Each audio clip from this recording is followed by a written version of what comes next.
उज्जैन के थाना चिमनगंज मंडी क्षेत्र में एक घर से शव मिलने के कारण क्षेत्र में सनसनी फैल गई। दरअसल घटना छोटी मायापुरी क्षेत्र में दारू गोडाउन के पीछे की बताई जा रही है। यहाँ 45 वर्षीय जितेंद्र रायकवार का शव एक घर के अंदर मिला है। खास बात तो यह है कि घर के बाहर ताला लगा हुआ था।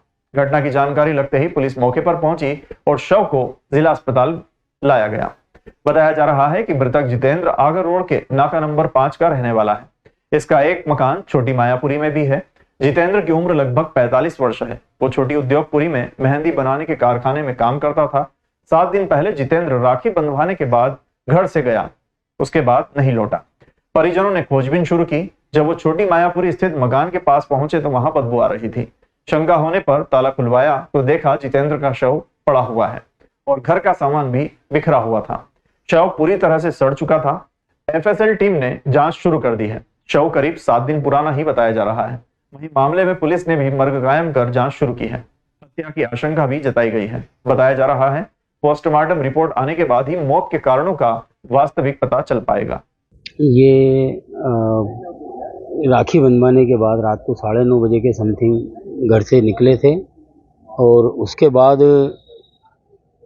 उनकी कोई खबर नहीं लगी कहाँ हैं कहाँ नहीं हैं। 2-4 रोज बाद वैसे भी सामान्यतः वो जैसे काम नौकरी पे या काम पे जाते थे तो 2-2 4-4 रोज में आते थे। इसलिए एक निश्चिंता थी कि भाई राखिया की बना के इतने गए हैं तो एक दिन में नहीं आए, 2 दिन में नहीं आए तो फिर तीसरे दिन एक अपने आप शंका का जन्म देता है कि भाई घर पे क्यों नहीं आ रहा व्यक्ति। और इसी दौरान फिर जहाँ पे काम करते थे वहाँ से भी खबर आई कि भाई जितेंद्र नौकरी पे नहीं आ रहा है। तो फिर उनको ढूंढना चालू किया। परसों भी ढूंढा और जिस घर पे वो रहते थे, एक्चुअली इनके 2 मकान हैं, एक तो मखोड़ियाम नाके पे है और एक छोटी मायापुरी में है। छोटी मायापुरी वाले मकान पे वो अक्सर सोते वहीं थे, है ना। तो वहाँ पे जाके देखा तो बाहर से ताला लगा हुआ था। ताला लगा होने के कारण भाई कोई शंका नहीं हुई कि जब ताला लगा है तो घर में कोई होगा नहीं। जब कल ज़्यादा चिंता बढ़ी तो देखने की कोशिश करी, घर के पास गए तो ऐसी बदबू कुछ टाइप की आई। उसी टाइम जाके जीवाजी गए चिमनगंज मंडी थाने में सूचना दी। सूचना के बाद वहाँ से थाने से ऐसी किया गया कि आप देखो क्या है उसमें। जब उसको ताला खोल के देखा तो वहाँ उनकी लाश पड़ी हुई थी और बाहर से ताला लगा था। कभी किसी से कोई रंजिश नहीं थी उनकी और कोई ऐसी संभावना भी नहीं थी कि किसी से कोई उनका वाद विवाद किसी से हुआ हो। और ये प्रथम दृष्टता में तो हत्या का मामला सामने आता है। रात में एक 40 साल के व्यक्ति की लाश मिली है जिनका नाम जितेंद्र रायकवार है। वो थाना चिमनगंज मंडी में रहते थे। उनके 2 मकान थे।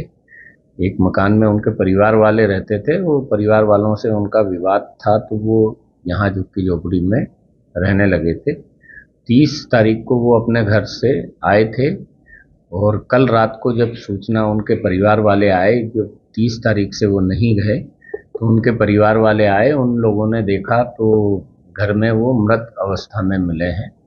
मृत्यु का क्या कारण है और कैसे उनकी मृत्यु हुई, ये डॉक्टर की टीम द्वारा पोस्टमार्टम कराया जा रहा है। उसके बाद ही उनकी मृत्यु के कारण की स्थिति स्पष्ट होगी। बेगमबाग क्षेत्र के रहवासियों की आवासीय भूखंडों की लीज रिन्यूअल को लेकर जारी नोटिस के विरोध में रहवासियों ने विकास प्राधिकरण में अध्यक्ष से की मुलाकात। उज्जैन के बेगमबाग क्षेत्र में कई भूखंड विकास प्राधिकरण के हैं जो कि लोगों को लीज पर दिए गए हैं। लीज की समय सीमा समाप्त होने के बाद भी रहवासियों ने अपने भूखंडों की लीज रिन्यूअल नहीं कराई है। इसके साथ ही नियमों के विपरीत भूखंड उपयोग का परिवर्तन कर दिया गया। कई भूखंडों को व्यावसायिक बना दिया गया तो कई भूखंड को अलग अलग टुकड़े कर बेच दिया गया, जो कि विकास प्राधिकरण के नियमों की अवहेलना है। प्राधिकरण ने लीज रिन्यूअल को लेकर जैसे ही रहवासियों को नोटिस जारी किया तो क्षेत्र में हड़कंप मच गया। मंगलवार को बड़ी संख्या में क्षेत्रवासी विकास प्राधिकरण पहुंचे। यहाँ प्राधिकरण अध्यक्ष श्याम बंसल से मुलाकात की। वहीं श्याम बंसल ने कहा कि जो भूखंड नियमों के तहत यथावत स्थिति में है उन्हीं की लीज रिन्यूअल की जाएगी। बाकी भूखंडों पर नियमों के तहत कार्रवाई होगी।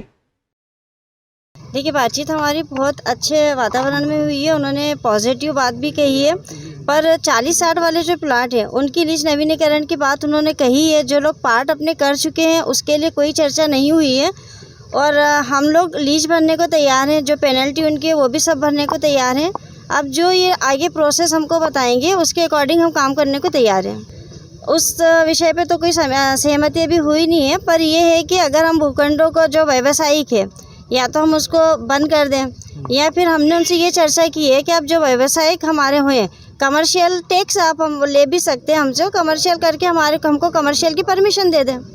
ये आगे की कंडीशन हम आगे डिसाइड करेंगे। अभी तो हमारी कोशिश ये है कि हमको यहीं से राहत मिल जाए, प्राधिकरण वाले ही हमको राहत दे दे। अगर ये नहीं करेंगे तो हमारे अपने घर में बचाने के लिए जो प्रोसेस होगी वो हम करेंगे, वो हमारी आगे की लीगल प्रोसेस है। नागढ़ के संबंध में बताया कि भाई 40-60 के संबंध में पहले जो रहवासी जा रहे थे उनकी लीज नहीं भरी जा रही थी, तो उनके द्वारा बताया गया कि भाई आप आओ, हम उसके लिए निराकरण के लिए तैयार है। अभी हमारे एक साथी जो मनोहर भाई हैं, उन्होंने विशेष तौर से उनसे बोला कि साहब 40-60 के हमारे प्रायर, तो साहब ने विशेष तौर से बोला कि 40-60 के लिए तो हमें कोई दिक्कत ही नहीं, हम उसकी लीज का नवीनीकरण करेंगे और जो लीज उसकी पुरानी बाकी है उसको हम जमा करेंगे। जिन लोगों ने रहवासी थे उसका व्यवसायीकरण कर लिया है जमीनों का, भूखंडों का, हाँ। उन लोगों पे किस तरीके से फिर वो सहमति बनी? उन्होंने बोला कि उसको वापस जो है आवासीय करो। उस संबंध में उन्होंने बताया कि उसको पूर्व जो हमें सूचना पत्र दिए थे उसको उसी स्थिति में आप ले आएंगे तो हम उसके ऊपर भी हम आपका विचार करेंगे। क्या रहवासी इस बिंदु पे फिर राजी हैं? क्या रहवासी इस बात पर राजी हैं, कुछ करेंगे फिर आगे? भाई जो रोड जो होते हैं 30-35 मीटर, हमने साहब को ये बात बताई है, जो साहब के सामने जो बात बताई वो बात हम आपको ही बता रहे हैं कि वो बात हमें बताई गई है। हमने साहब को बताया कि सब कुछ रोड जो होते हैं जो स्वतः व्यवसायिक की श्रेणी में आ जाते हैं, स्वतः व्यवसायिक की श्रेणी में आ जाते हैं। इस कारण सर परिस्थिति ये है सर कि हम निवास वहीं करते हैं और जो नीचे है हमने रोजगार के लिए वहाँ पे दुकान डाल ली है सर। ये सब जो नियम में होगा उस नियम के अनुसार चलेगा। अभी उसकी सब प्रक्रिया चल रही है, उनको नोटिस दिए, जवाब आ रहे हैं, जवाब के बाद फिर वापस उनसे पूछा जाएगा। जो भी नियम में होगा ऐसा नहीं होता कि एकदम किसी का मकान ढा दे जाए या खाली करे जाए। सब नियम से काम होता है और नियम से ही काम होंगे, किसी को भी दिक्कत नहीं होगी। अगर वो जिस नियम के अनुसार खरीदे होंगे उनकी रजिस्ट्री में जो लिखा होगा और अगर वो नियम में आ रहा होगा तो निश्चित रूप से उनकी लीज रिन्यूअल की जाएगी। 38-40 नोटिस अभी दिए गए हैं सारे लोगों को और 38-40 में काफ़ी लोगों ने जवाब पेश कर दिया। कई लोगों ने स्वीकार भी किया यहाँ पर कि हमारा जो स्वरूप था उसको हमने मूल स्वरूप से हटाया, उसको मूल स्वरूप में लाने का प्रयास करें। ऐसा लोगों ने स्वीकार भी किया। कई लोगों ने कहा कि हमारा मकान मूल स्वरूप में, तो जिनके मूल स्वरूप में उनके लिए कोई दिक्कत नहीं है, उनके लिए रिन्यूअल होने का हम प्रयास करेंगे, हम रिन्यू करवाएंगे। बारिश नहीं होने के कारण खराब हुई सोयाबीन की फसल को लेकर भारतीय किसान यूनियन के बैनर तले किसानों ने कलेक्टर कार्यालय का घेराव किया। मालवा क्षेत्र में बारिश नहीं होने के कारण किसानों की सोयाबीन की फसल खराब हो गई है। इसी बात को लेकर किसानों ने मंगलवार को कोठी पैलेस स्थित कलेक्टर का घेराव किया। दरअसल ये प्रदर्शन भारतीय किसान यूनियन के बैनर तले किया गया।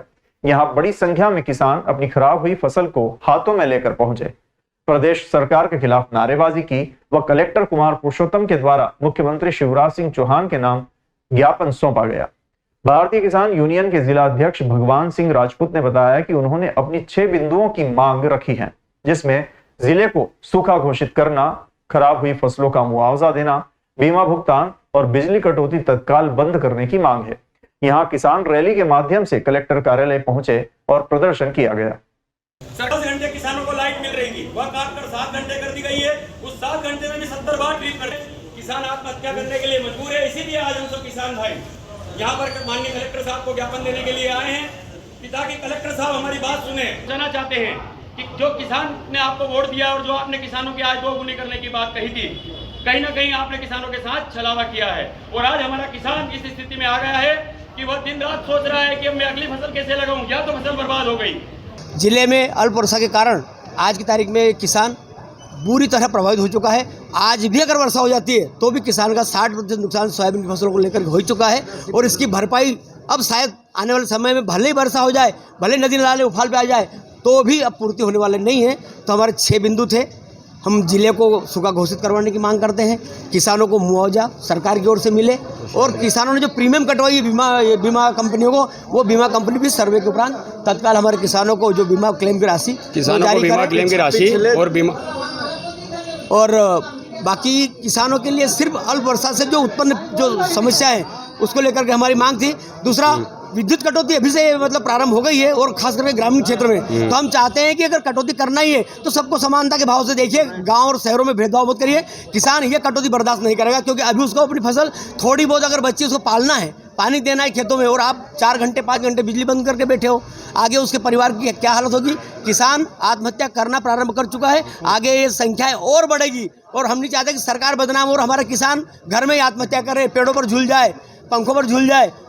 आज हमारे किसान भाई की आप स्थिति देख रहे हो कि किसान भाई आज इतना परेशान हो गया है कि किसान क्या करे, उसे स्वयं को समझ नहीं आ रहा है। उसकी फसलें जो आपने देखी है कि हम यहाँ लेकर आए हैं, किसानों की फसलें सूख चुकी है, सोयाबीन के दाने ऐसे हो चुके हैं कि अब सरकार गूंगी और बहरी सरकार बैठी है कि कहीं बारिश हो जाए और आश्वासन से ही किसानों का अपन निपटारा कर दे। ऐसा होने वाला नहीं है। अगर आज भी बारिश होती है तो किसानों की फसलें तो जो है वो पूर्ण रूप से बर्बाद हो चुकी है। बारिश होने के बाद भी किसानों को कोई फायदा नहीं मिलेगा। हम माननीय मुख्यमंत्री शिवराज सिंह चौहान से निवेदन करना चाहते हैं कि वह जल्द से जल्द किसानों को राहत राशि की घोषणा करें और बीमे का कंपनियों को आदेश दे और किसानों को बीमा देकर उन्हें संतुष्ट करें। किसी के आधार पे, भगवान के आधार पर ना बैठे कि बारिश होगी तो किसानों की फसल जिंदा हो जाएगी। ये फसल मर चुकी है। अब बारिश आज भी अगर होती है तो उस किसानों को कुछ नहीं मिलना है। हमारा सरकार से हमने पहले भी निवेदन किया और आज भी कर रहे हैं कि किसानों को तुरंत उनकी फसलों का मुआवजा दे और उनको बीमा दिया जाए। आज विद्युत मंडल की परेशानी के कारण हमारा किसान इतना परेशान है कि जो 10 घंटे की लाइट मिल रही थी उसको काट कर 7 घंटे कर दिया गया है। उसमें भी कई बार कटौती करते हैं। किसान घरेलू लाइट में से भी आज किसान परेशान है। हमारे किसान भाइयों को चारों ओर से घेर कर रखा है। अपनी मांगों को लेकर हड़ताल पर चल रहे पटवारियों का धरना प्रदर्शन जारी है। आज उनके समर्थन में कांग्रेस विधायक दिलीप सिंह गुर्जर पहुंचे और कहा कि कांग्रेस की सरकार बनने पर पटवारियों की मांग पूरी की जाएगी। पे ग्रेड बढ़ाने सहित अन्य मांगों को लेकर प्रदेश भर के हजारों पटवारी 28 अगस्त से अनिश्चितकालीन हड़ताल पर हैं। इसमें उज्जैन जिले के करीब 550 पटवारी भी शामिल हैं, जो पिछले कई दिनों से कोठी रोड स्थित कालिदास एकेडमी के समीप धरने पर बैठे हुए हैं। आज उनके समर्थन में कांग्रेस विधायक दिलीप सिंह गुर्जर भी आए, जिन्होंने धरना स्थल पर पहुंचकर पटवारियों की मांगों का समर्थन किया और आश्वासन दिया कि कांग्रेस की सरकार बनने पर पटवारियों की मांगें पूरी की जाएगी। पटवारी संघ के मीडिया प्रभारी आशीष कुमावत ने बताया कि पटवारियों की हड़ताल की वजह से किसानों की खराब हुई फसलों का सर्वे का काम भी प्रभावित हो रहा है। 2500 पे ग्रेड के लिए हम मांगों के लिए बैठे हुए, विगत 28 तारीख से बैठे हुए हैं। आज 9वां दिन है और हमारे धरना प्रदर्शन में नागदा खासरोद के विधायक जी श्री दिलीप सिंह जी गुर्जर आए। उन्होंने हमारे मांगों के बारे में समर्थन दिया और उन्होंने बताया कि हमारी सरकार बनती है तो हम आपको 2800 का पे ग्रेड दिलवा के रहेंगे। मध्य प्रदेश पटवारी संघ भोपाल के द्वारा जो है 28 तारीख से हम लोग जो है अनिश्चितकालीन हड़ताल पर जा चुके हैं। आज हमारी हड़ताल का 9वां दिन था। हमारे क्षेत्र के, हमारी उज्जैन जिले की विधानसभा नागदा खाचरोद से जो है विधायक जी दिलीप गुर्जर साहब आज स्वप्रेरणा से हमारे धरना स्थल पर उपस्थित हुए हैं और उनके द्वारा जो ये अपनी स्वप्रेरणा से ही उन्होंने देखा कि मैं खुद ही एक कृषक हूँ और मैं समझता हूँ कि कृषक के लिए पटवारी का क्या रोल रहता है और पटवारी फील्ड पे क्या मेहनत करता है। और उन्होंने हमारे इस दर्द को समझा और उस दर्द को समझने के बाद खुद ही अपनी प्रेरणा से आज हमारे धरना स्थल पर उपस्थित हुए थे और उन्होंने हमारी मांग के समर्थन में कहा कि चूँकि अभी सरकार भाजपा की है, लेकिन हमारी कांग्रेस शासन अगर सरकार आती है तो आपकी जो पे ग्रेड की जो मांग है 2800 वाली, हम लोग जो है उसको अपने वचन पत्र में भी शामिल करेंगे और आपकी मांग को पूर्ण समर्थन करते हैं और हम हमारा अगर सरकार बनती है तो उसको पूरा करेंगे, ये हमारा वादा है। हम पटवारी संघ की जो मांगे उन सबका समर्थन करते हैं। निश्चित रूप से जो जानकारी थी 1998 से उनका वेतनमान का अभी तक निर्धारण नहीं हो पाया, जबकि इसी राजस्व विभाग संबंधित कई विभाग हैं, उनका वेतन अधिकारियों कर्मचारियों को वेतनमान, चाहे उसमें आपका तहसीलदार हो, नायब तहसीलदार हो, सहायक अधीक्षक, भू अभिक्षक, ऐसे कई विभाग के हैं, उनका वेतनमान कई बार निर्धारित किया। तो निश्चित से हम इनकी मांगे जायज़ है, उनको सरकार को मानना चाहिए। कांग्रेस की सरकार आती है तो हम निश्चित रूप से विश्वास दिलाते हैं इनको कि हम उस पर पूर्ण रूप से इनके वादों पर खड़े उतरने का प्रयास करेंगे। लीज नवीनीकरण को लेकर चिमनगंज कृषि उपज मंडी में व्यापारियों की हड़ताल जारी। बुधवार से मंडी गेट पर दिया जाएगा धरना। प्रदेश भर में 230 मंडी हड़ताल में शामिल हुई है। प्रतिदिन 400 करोड़ रुपए की खरीदी बिक्री रुकी हुई है। उज्जैन की चिमनगंज कृषि उपज मंडी में लीज नवीनीकरण को लेकर 24 अगस्त से शुरू हुई व्यापारियों की हड़ताल 12वें दिन मंगलवार को भी जारी रही। यहां व्यापारियों ने मंडी क्षेत्र में बैठक कर आगे की रणनीति तैयार की। एक दिन बाद बुधवार से सभी व्यापारी मंडी गेट पर धरना देंगे। खास बात यह है कि उज्जैन मंडी के व्यापारियों द्वारा 24 अगस्त से हड़ताल शुरू की गई थी। 4 सितंबर से प्रदेश की सभी मंडियां इस हड़ताल में शामिल हो गई। हड़ताल से प्रदेश भर में करीब 400 करोड़ रुपए की फसलों की खरीदी बिक्री रुकी हुई है। अनाज तिलहन संगठन के अध्यक्ष गोविंद खंडेलवाल ने बताया कि अब वो मंडी गेट पर धरने पर बैठेंगे। अगस्त से हमारी उज्जैन मंडी बंद है और उसके समर्थन में 4 सितंबर से पूरे प्रदेश की मंडियां बंद है, क्योंकि हमारे जो विशेष तकलीफ़ है उज्जैन मंडी में लीज नवीनीकरण, जो पुरानी शर्तों पर जो हमें लीज दी गई थी, उन प्लाटों की लीज नवीनीकरण नहीं हो रहा। वो लगातार पिछले 3-4 सालों से कोशिश करने के बावजूद अभी तक नहीं हो पाया, तो आखिर थक हार कर हमें यह हड़ताल का निर्णय लेना पड़ा। और आज हमको यहाँ पर 12 दिन पूरे हो चुके हैं हड़ताल को, और हम कल से मंडी गेट पर धरना रोज़ाना करेंगे। और भी जितने भी जनप्रतिनिधि हैं उनको हम ज्ञापन दे चुके हैं, मुख्यमंत्री से भी हमारे महासंघ के प्रतिनिधि मंडल मिल चुके हैं, जो प्रबंध संचालक के अपने मंडी बोर्ड के उनसे ही मिल चुके हैं। तो ये जब तक निर्णय होकर पूरी गतिविधियां साफ नहीं हो जाती कि हमारे नई लीज जो है वो नवीनीकरण नहीं होगा, तब तक ये मंडी बंद रह पाएगी।